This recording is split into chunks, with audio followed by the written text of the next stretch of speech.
গোলক ডানা হলো মুরগি ছানার গায়ে, জবাই কাঠের গন্ধে তার মূল্য পাল্টে যায়। মক্কেল বড়ই সংখ্যারসিক, বাজার তার খাদ্য, ব্যাপ্তি মুছে বৈষম্য গেলা এটাই প্রতিপাদ্য। গোলক ধাঁধার মালিক যিনি বাজার মূল্য বেচে, দফায় দফায় নগদ মেলে তেমনি অনায়াসে।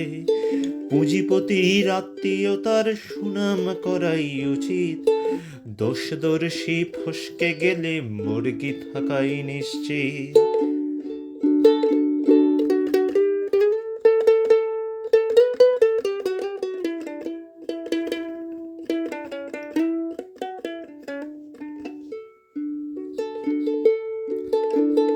অগ্নিকাণ্ড সূচনা জানায় দমকল ছুটে যায়, গরম ভাতে ঘিয়ের ধোঁয়া মন্ত্রী বুঝিয়ে দেয়।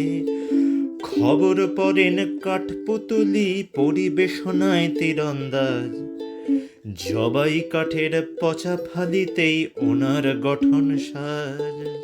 নিরামিষ ভবন বসল বেঁকে কঠিন সমাচার, দেবানো চোখে সুযোগ সন্ধানী গোছায় ইস্তেহার।